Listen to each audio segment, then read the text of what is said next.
Hi everybody, this is Day, and I'm here making the second part to this video of Olokun and their children. The reason why I'm making this second part is because I got some responses back from the video that I wanted to address right now and expand upon. So I received an email from one of my fans, one of the people that watches my videos, and she was very helpful, and she expanded herself being a child of Olokun. She expanded on a few things that I also wanted to bring up with you guys and read some of the extra information that she sent to me. So one of the things that she sent was we rarely stay in our marriages. I guess majorly because we get bored and tired of being with the same person for a long time. If we stay with the same man or woman, there is a chance they are an Olokun child as well. That way we can match our sexual drive and appetite. Okay, if you go back on the first video, remember that I said it. Children of Olokun tend to have a high sexual need or sexual desire or a need for sexual pleasure, etc. So Olokun is very well known for the amount of concubines and the amount of spouses and or servants that pleasure Olokun sexually in one way or another. So that makes that makes a lot of sense. Another thing she mentioned was, our friends are very few, but when we call you a friend, it's forever. People want us as friends, but we tend to choose carefully. I guess because we prefer our own company. So, as I mentioned before, I think, if I'm not mistaken from the other video, children of Olokun are very, very picky overall with a lot of their things. This obviously includes their friendships. We bless, another thing she mentioned was, we bless people we are close to. If they are our spouses or partners, they notice an increase in income and lots of financial gains in their lives. Blessings from Olokun are very well known because Olokun, like I said, Olokun is a deity of royalty who has a lot of emphasis on money and wealth. All of the money and all the wealth comes from the ocean, etc. And in the ancient times, Olokun's cowrie shells, which were the blessing of Olokun, was what was used as money and as currency. And as currency in the world. So Olokun has always been associated, was the primordial deity associated with wealth and business and dealings and trade and currency and exchange of wealth, etc., etc. Another thing she mentioned was, we tend to defend injustice. We would fight those who fight our friends, and we are protective of them too. I will agree with that. However, I want to expand on that just a tiny little bit. Although Olokun children do tend to have very few friends, they do tend to be a little possessive over their friendships, but they also tend to be calmer. So I'm not sure. I guess this will depend, obviously, on different people and different things and what might be going on. But I will have to I will agree to disagree just a little bit on that point. They tend to be, in my opinion, the ones that I have met tend to be a little bit more subdued and tend to be a little bit more peaceful. So although they're very well known for their confrontations when it does happen, they tend to try and avoid confrontations from actually happening. Another thing she mentioned was, if allowed, we tend to fall in love with both sexes, irrespective of gender. Like I said, children of Olokun tend to have a lot of sexual appetite. We go back to the same thing. They tend to have sexual need, and sexual need goes beyond gender identity or sexuality or anything. Sex is just simply sex, whether it's masturbation, whether it's with a male, whether it's with a female, etc., etc. That includes sexual kinks, being any form of sexual kinks and any form of sexual behavior and conducts. Like, they tend to find those type of things exciting and thrilling. Another thing she mentioned was, we are very proud and confident of ourselves. We never get shy. Yes, in this point I also agree and disagree a little bit. So although yes, children of Olokun tend to be very, very self-confident and very head-on strong, I do feel that they tend to be shy. The ones that I have met tend to be very quiet. They like to stay, if there's a group of people, they like to stay off to the side, to the corner, like watching into the group of people, watching into their friends, seeing what is going on, what everybody's speaking about, etc., etc. So, but when they do interact, they tend to be very funny, they tend to be very witty, they tend to be very sarcastic, they tend to be very blunt, and they definitely are a fun time to be around. So another thing she mentioned was we are innately introverted but socially extroverted. People like our company, but we prefer to have our fun at home. Our homes are our best sanctuaries. Okay, I go back to what I just said. In a group setting, they tend to stay outside. Or like if there's a group, they tend to stay out on the outer limits of the group, looking in, etc., etc. I have been to several houses of children of Olokun, and I do have to agree with that part.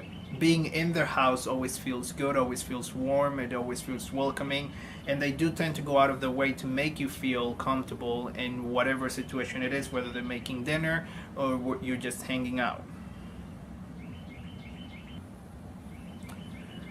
Next point made by this amazing fan of mine. Next point was, physically, we are charismatic and charming. We bring life to a gathering, and most people get envious of that. I will agree with that. A lot of people, like I said, to me, the children of Olokun that I've met have been very shy, but once you get to know them, they are very charismatic. They are very nice people overall. And I'm sure that other people will feel somewhat uncomfortable or somewhat envious. However, I do have to say that the people that I have come across, even though that they might be aware of someone else's jealousy towards them, they just tend to dismiss it, because so far, to me, children of Olokun are so self-confident that they don't need someone else's approval of their actions or their behaviors, etc., etc., versus other people who feel that they need to have that particular approval from someone else. Next point. I love it because she sent me a bunch of points. So next point, we are very patient people, but when you get out of line, our temper is like a volcano. We are good until we get upset. That part of me amazes me till today. I totally agree with this, and I already said it. Children of Olokun tend to avoid confrontation, but when confronted, they go ballistic, they go wild, and they go insane. Not just fighting, but screaming and kicking and throwing and breaking, and just the scene just becomes more and more intense, and more, one second, more and more intense and more serious by the minute. So children of Olokun do tend to have a very, very strong temper. Like Olokun, there's a Pataki of Olokun in which Oloku just got so angry that he or she wanted to just completely drown the world. That is what Olokun does. When Olokun is calm, everything is good, but when Olokun gets wild, it just obliterates whatever's on its path. As you all know, the same thing happens with the ocean.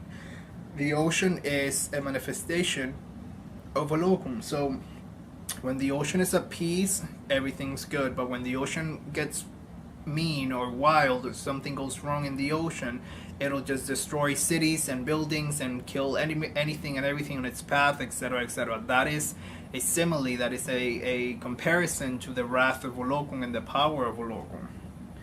And the very last point that she sent me, but not the least, is we are very protective over our children. We kill for them.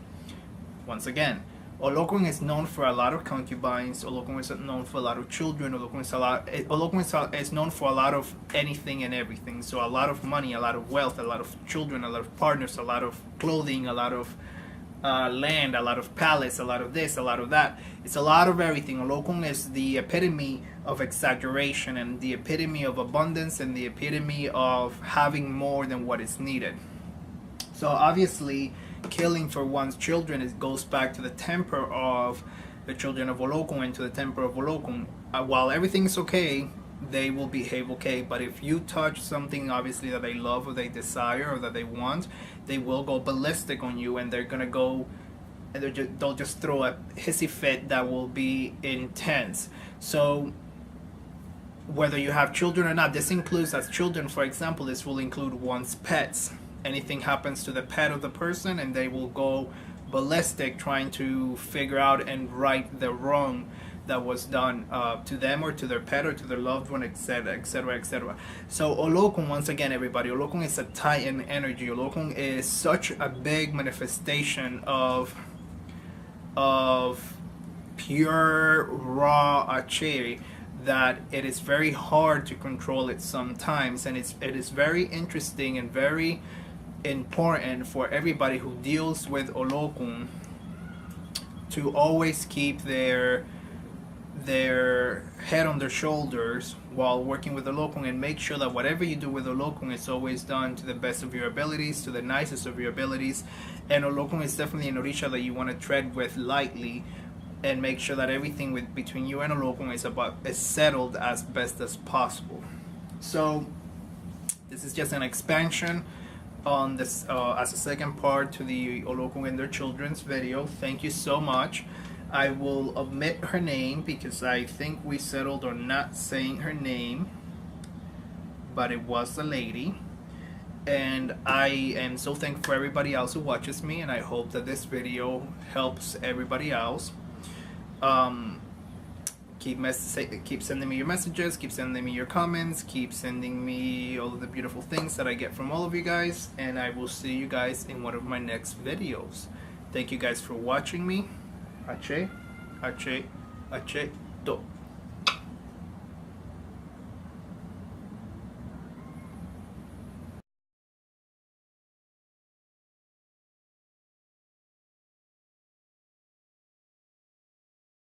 Stay in our marriages. I guess majorly because we get bored and tired of being with the same person for too long, for a long time.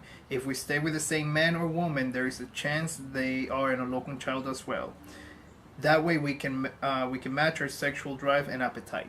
Okay, if you go back on the first video, remember that I said it. Children of Olokun tend to have a high sexual need or sexual desire or a need for sexual pleasure and expand upon. So I received an email from one of my fans, one of the people that watches my videos, and she was very helpful, and she expanded, herself being a child of Olokun, she expanded on a few things that I also wanted to bring up with you guys and read some of the extra information that she sent to me. So one of the things that she sent was we rarely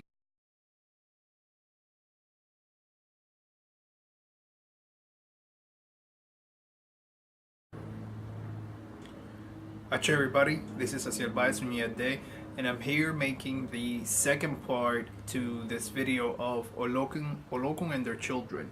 The reason why I'm making this second part is because I got some responses back from the video that I wanted to address right now. I guess because we prefer our own company.